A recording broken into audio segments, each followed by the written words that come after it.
కృత్రిమ మేధ సాంకేతికతలో విప్లవాత్మక మార్పులకు భారత్ సన్నద్ధమవుతోంది.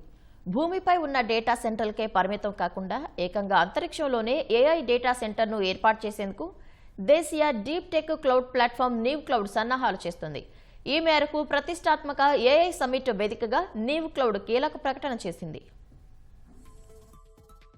అంతరిక్షంలో భారత తొలి ఏఐ డేటా సెంటర్ ఏర్పాటుకు అడుగులు పడుతున్నాయి. భారతదేశపు మొట్టమొదటి స్వదేశీ ఏఐ డేటా సెంటర్ మాడ్యూల్ను లో ఎర్త్ ఆర్బిట్ లో ప్రయోగించేందుకు ప్రైవేట్ స్పేస్ అంకుర సంస్థ అగ్నికుల్ కాస్మోస్ తో నీవ్ క్లౌడ్ భాగస్వామ్యం కుదుర్చుకుంది. ఈ ఏడాది చివరి నాటికే పైలట్ ప్రాజెక్టులో భాగంగా దీన్ని ప్రయోగించాలని లక్ష్యంగా పెట్టుకుంది. భారతదేశ ఏఐ కంప్యూటింగ్ సామర్థ్యాలను సురక్షితంగా ఉంచే దీర్ఘకాలిక దృష్టితోనే ఈ అడుగు వేసినట్లు నీవ్ క్లౌడ్ వ్యవస్థాపకుడు సిఇఓ నరేంద్ర సేన్ తెలిపారు. అంతరిక్షంలో కేవలం ఒక డేటా సెంటర్ ను మాత్రమే నిర్మించడం లేదని, పూర్తిగా కొత్తదైన ఆర్బిటల్ ఇన్ఫరెన్సింగ్ ఇన్ఫ్రాస్ట్రక్చర్ ను నిర్మిస్తున్నట్లు చెప్పారు. భారత్ లో ఏఐ వినియోగం పెరిగే కొద్దీ కోట్లాది మంది యూజర్లకు సేవలందించాల్సి ఉంటుందని, అప్పుడు డేటా సెంటర్లపై విపరీతమైన భారం పడుతుందని ఆయన అంచనా వేశారు. ఆ డిమాండ్ ను తట్టుకోవడానికి ఇలాంటి భారీ మౌలిక సదుపాయాల విస్తరణ అత్యవసరమని నరేంద్ర సేన్ పేర్కొన్నారు.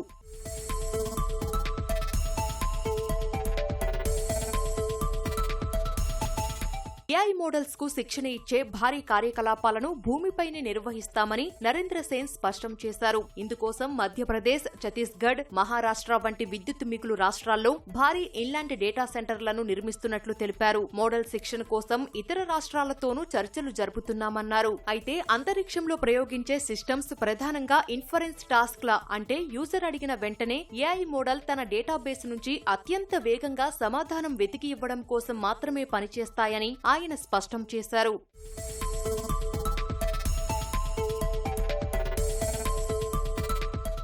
అంతరిక్షంలో ఏర్పాటు చేసే ఈ ప్లాట్ఫామ్ ను ఆర్బిటల్ ఎడ్జ్ లేయర్ గా డిజైన్ చేస్తున్నట్లు Neev cloud chief AI officer Vijay Kumar Nadar చెప్పారు. దీని ద్వారా ఎలాంటి జాప్యం లేకుండా వేగంగా ఏఐ స్పందనలు అందుతాయన్నారు. కోర్ డేటా ప్రాసెసింగ్ అంతా గ్రౌండ్ స్టేషన్ లోనే జరుగుతుందని చెప్పారు. అంతరిక్షంలో ఉండే హార్డ్వేర్ రేడియేషన్ ను తట్టుకునేలా ఎక్కువ కాలం పాటు నిలకడగా పనిచేసేలా డిజైన్ చేస్తున్నట్టు తెలిపారు. స్వదేశీ రాకెట్ ప్రయోగ సామర్థ్యాన్ని, ఏఐ మౌలిక సదుపాయాల అభివృద్ధిని ఏకతాటిపైకి తెస్తున్న ఈ ప్రయోగం అంతరిక్ష ఆధారిత కంప్యూటింగ్ రంగంలో భారతదేశాన్ని గ్లోబల్ లీడర్ గా నిలపనుందని నిపుణులు భావిస్తున్నారు.